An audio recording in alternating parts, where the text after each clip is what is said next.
মুখ্যমন্ত্রীকে নিয়ে কুমন্তব্য বিজেপি প্রার্থী দিলীপ ঘোষের নামে কমিশনে নালিশ তৃণমূলের, জেলা শাসকের রিপোর্ট তলব কমিশনের। সন্দেশখালী পোস্টার বিতর্কে নাটকীয় মোড়, ক্ষমা চাইলেন গ্রামের মহিলারা। বিজেপি প্রার্থী রেখাকে ফোন খোদ প্রধানমন্ত্রী মোদীর। কপালের চোট সারিয়ে সুস্থ মুখ্যমন্ত্রী, চলতি সপ্তাহেই ভোট প্রচারে নামার সিদ্ধান্ত। শুরুতেই মহুয়াগড় কৃষ্ণনগরের সভা মমতার।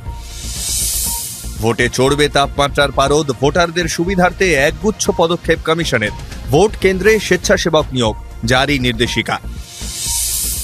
আরও এক দফা প্রার্থী ঘোষণা বিজেপির, নেই বাংলার 4 কেন্দ্র। হিমাচলে বাজি প্রাক্তন কংগ্রেসীরাই, ঘোষণা রাজ্য উপনির্বাচন প্রার্থী। ইডেনে কেকেআরের লড়াইয়ের দিন, যুব ভারতীতে খেলা নয়। আইএসএল এ মোহনবাগান মুম্বাই ম্যাচের দিন বদল, ঘোষিত নতুন সূচি।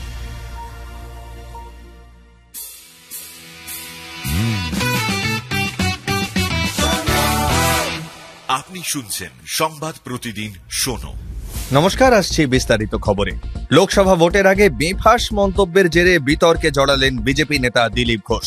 মঙ্গলবার মুখ্যমন্ত্রী মমতা বন্দ্যোপাধ্যায়ের পিতৃ পরিচয় নিয়ে আপত্তিজনক মন্তব্য করে শোরগোল ফেলে দিয়েছেন বর্ধমান দুর্গাপুরের বিজেপি প্রার্থী দিলীপ ঘোষ। তার এই মন্তব্যের তীব্র প্রতিবাদ জানিয়ে কমিশনে চিঠি দেয় তৃণমূল। শুধু তাই নয়, বিজেপি নেতার নামে নির্বাচনী বিধিভঙ্গের অভিযোগ নিয়ে নির্বাচন কমিশনের দ্বারস্থ হচ্ছে তৃণমূল। জানা গিয়েছে, বুধবার তৃণমূলের 10 সদস্যের প্রতিনিধি দল যাবে কমিশনে।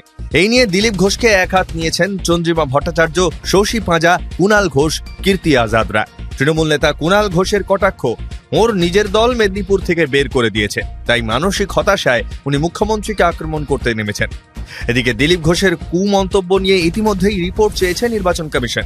তৃণমূলের অভিযোগ দায়েরের পরই পদক্ষেপ করল কমিশন। জানা গিয়েছে, 1 ঘন্টার মধ্যে পূর্ব বর্ধমানের জেলা শাসকের কাছে রিপোর্ট তলব করা হয়েছে। একই সঙ্গে এই দিন বর্ধমানে প্রচারে বেরিয়ে ক্ষোভের মুখে পড়েন দিলীপ। তাকে ঘিরে গো ব্যাক স্লোগান দিতে থাকেন তৃণমূল কর্মীরা। এদিনই পুজো দিয়ে প্রচার শুরু করেছেন বিজেপির প্রাক্তন রাজ্য সভাপতি। এরপর প্রচারে বের হতেই তাকে ঘিরে বিক্ষোভ চলে বেশ কিছুক্ষণ। ঘটনার কয়েক ঘন্টার মধ্যেই জেলা শাসকের কাছে পুরো বিষয়টি নিয়ে রিপোর্ট চাইল কমিশন। সন্দেশখালী থেকে রেখা পাত্র প্রার্থী হতেই 2 ভাগে আড়াআড়ি ভাগ হয়ে গিয়েছিলেন সন্দেশখালীর মানুষ। রেখার বিরুদ্ধে পোস্টার পড়ে এলাকায়, ক্ষোভ প্রকাশ করেন একদল। যদিও রাত পেরোতেই ছবিটা বদলায়। বিক্ষুব্ধরা দাবি করেন, তাদের গোটা বিষয়টা নিয়ে ভুল বোঝানো হয়েছিল, যার জেরেই তারা বিক্ষোভ দেখাচ্ছিলেন। সোমবার গ্রামের যেসব মানুষ বিক্ষোভে সামিল হয়েছিলেন, তারাই মঙ্গলবার সকালে করজোড়ে রেখা পাত্রর কাছে ক্ষমা চেয়ে ভিডিও বার্তা দিয়েছেন। তাদের দাবি, তৃণমূলের লোকজন জোর করে ওই কাজ করিয়েছিল। এদিন বিজেপি প্রার্থী রেখার কাছে ক্ষমাও চেয়েছেন তারা। এসবের মাঝেই মঙ্গলবার প্রধানমন্ত্রীর সঙ্গে ফোনে কথা হয় বসিরহাটের বিজেপি প্রার্থী রেখার। বাংলায় সন্দেশখালীর প্রতিবাদী এই মহিলার সঙ্গে বাংলায় কথা বলেন মোদী। শুভেচ্ছা জানানোর পরই সন্দেশখালীর বর্তমান পরিস্থিতি সম্পর্কে খোঁজ নেন তিনি। প্রায় 15 মিনিটের কথোপকথনে উঠে আসে সন্দেশখালীর বিক্ষোভ প্রসঙ্গ। সেখানেই রেখা জানান, প্রথম দিকে বিক্ষোভ হয়েছে, তবে এখন সবাই তাকে চাইছেন। মোদীকে রেখা জানান, গত 2011 সালের পর তাঁরা আর ভোট দিতে পারেননি। সেই সঙ্গে ওঠে নারী নির্যাতনের কথাও। এদিন প্রচার নিয়েও কথা হয় দুজনের। সমস্ত বিষয় জানার পর মোদী রেখাকে পরামর্শ দেন সকলের পাশে থাকার। শোনা যাচ্ছে, আসন্ন নির্বাচনে রেখা কিভাবে প্রচার করবেন তা নিয়েও মোদী কথা বলেছেন। কপালের চোট সারিয়ে সুস্থ হচ্ছেন মুখ্যমন্ত্রী, শীঘ্রই ফিরছেন ভোট প্রচারের ময়দানে। জানা যাচ্ছে, আগামী সপ্তাহেই কৃষ্ণনগরে সভা করবেন মমতা। লোকসভা ভোটে বাংলার 42 আসনে জেতাকে পাখির চোখ করেছে শাসক দল তৃণমূল। যে কোনো নির্বাচনেই বিভিন্ন কেন্দ্রে নিজে গিয়ে প্রচার সারেন মমতা বন্দ্যোপাধ্যায়। কিন্তু দিন 10 আগে নিজের বাড়িতে পড়ে গিয়ে কপালে চোট পান মুখ্যমন্ত্রী মমতা বন্দ্যোপাধ্যায়। তারপর চিকিৎসকদের পরামর্শে বিশ্রামেই ছিলেন। মাঝে গার্ডেন রিচ দুর্ঘটনায় মাথায় ব্যান্ডেজ নিয়েই হাজির হন ঘটনাস্থলে। এরপর নবান্নে গিয়ে প্রয়োজনীয় কাজও সারেন মাথায় ব্যান্ডেজ নিয়েই। তবে কপালের চোটের কারণে বেশ কিছুদিন কলকাতার বাইরে কোথাও প্রচারে যেতে পারেননি তিনি। চিকিৎসকদের পরামর্শ মতো বিশ্রামের পর আগের তুলনায় এখন অনেকটাই সুস্থ মুখ্যমন্ত্রী, তাই ফের পুরোদমে প্রচারে নামতে চলেছেন মমতা। জানা যাচ্ছে, মার্চের শেষ দিন কৃষ্ণনগরে তৃণমূল প্রার্থী মহুয়া মৈত্রের সমর্থনে ধুবুলিয়ায় সভা করবেন তিনি। সেখানে সিএএ থেকে শুরু করে মহুয়ার সাংসদ পদ খারিজ ইত্যাদি বিভিন্ন ইস্যুতে সুর চড়াতে পারেন মমতা, এমনটাই মনে করছে ওয়াকিবহাল মহল। দেশ জুড়ে 7 দফা ভোট গ্রহণ চলবে ভরা গরমে। ভোটারদের সুবিধার্থে একগুচ্ছ পদক্ষেপের ঘোষণা কমিশনের। আগামী 19 এপ্রিল থেকে 1 জুন পর্যন্ত চলবে ভোট গ্রহণ প্রক্রিয়া। এই সময় আবহাওয়ার পারদ ঊর্ধ্বমুখী থাকবে। তার জন্য কমিশনের নির্দেশ, ভোট কেন্দ্র করতে হবে নিচতলায়।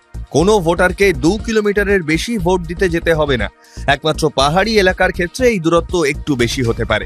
এছাড়া প্রতিটি ভোট গ্রহণ কেন্দ্রে পর্যাপ্ত পানীয় জলের বন্দোবস্ত করতে হবে। বসার ব্যবস্থা করতে হবে প্রতিবন্ধী, অন্তঃসত্ত্বা ও প্রবীণ ভোটারদের জন্য। ভোটের লাইনে দাঁড়ানো ভোটারদের জন্য মাথার উপর আচ্ছাদন তৈরি করতে হবে। অনেক মা শিশুদের নিয়ে ভোট দিতে যান। ওই শিশুদের দেখভালের জন্য প্রতি ভোট কেন্দ্রে একজন করে স্বেচ্ছাসেবক নিয়োগ করতে হবে। এছাড়া অতিরিক্ত গরমে কেউ অসুস্থ হয়ে পড়লেও কিভাবে সামলানো হবে সেই নির্দেশিকাও জারি করেছে কমিশন। লোকসভার লড়াইয়ে আরও 3 আসনে প্রার্থী ঘোষণা করল বিজেপি। মঙ্গলবার রাজস্থানের 2 আসন ও মণিপুরের 1 আসনে প্রার্থী ঘোষণা করা হয়েছে। রাজস্থানের দৌসায় বিজেপি প্রার্থী হয়েছেন কানহাইয়া লাল মিনা। করৌলি ডোলপুর থেকে প্রার্থী হচ্ছেন ইন্দু দেবী। ইনার মণিপুরে প্রার্থী করা হবে দলের হেভিওয়েট মন্ত্রী বসন্ত সিংকে। এই নিয়ে মোট 6 দফায় 401 আসনের প্রার্থী ঘোষণা করল গেরুয়া শিবির। তবে বাংলার 4 আসনে এখনো প্রার্থী ঘোষণা করতে পারেনি গেরুয়া শিবির। এদিকে হিমাচল প্রদেশের কুর্সির লড়াইয়ে বিজেপির বাজি প্রাক্তন কংগ্রেসীরাই। 6 দলবদলু বহিষ্কৃত বিধায়ককে উপনির্বাচনে টিকিট দিল গেরুয়া শিবির। প্রার্থী ঘোষণা করা হয়েছে বাংলার 2 বিধানসভা আসনের উপনির্বাচনেরও। বরানগর কেন্দ্রে বিজেপির হয়ে লড়বেন সজল ঘোষ এবং মুর্শিদাবাদের ভগবান গোলার বিজেপি প্রার্থী হচ্ছেন ভাস্কর সরকার। অন্যদিকে লোকসভা ভোটের মুখে বিজেপিতে নাম লেখালেন বিদায়ী লোকসভায় দলের মুখ্য সচেতক রভনিং সিং বিট্টু, যা পাঞ্জাবে কংগ্রেসকে বড় সড় ধাক্কা দেওয়ার পাশাপাশি বিজেপির শক্তি অনেকটাই বাড়িয়ে দিল বলেই মনে করা হচ্ছে। বদলে গেল আইএসএল এ মোহনবাগান ম্যাচের দিন। আগামী 14 এপ্রিল যুবভারতীতে স্টেডিয়ামে মুম্বাই সিটি এফসির বিরুদ্ধে ম্যাচ ছিল সবুজ মেরুন ব্রিগেডের, কিন্তু ওই দিনই ইডেনে কেকেআর এর ম্যাচ, তাই একদিন পিছিয়ে গেল সেই মোহনবাগান ম্যাচ। আগামী 15 এপ্রিল খেলা হবে ম্যাচটি। ক্লাব সূত্রে জানানো হয়েছে 15 এপ্রিল যুবভারতীতে খেলা হবে গ্রুপ লিগের শেষ ম্যাচ। সন্ধে 7:30 থেকেই শুরু হবে ম্যাচ। তবে আইপিএল এর জন্য ম্যাচ পিছিয়ে দেওয়া হলো এমনটা মোটেও নয়। 14 এপ্রিল বাংলা নববর্ষ রয়েছে, তাই ওই দিন ম্যাচ না খেলার আবেদন জানিয়েছিল সবুজ মেরুন ব্রিগেড।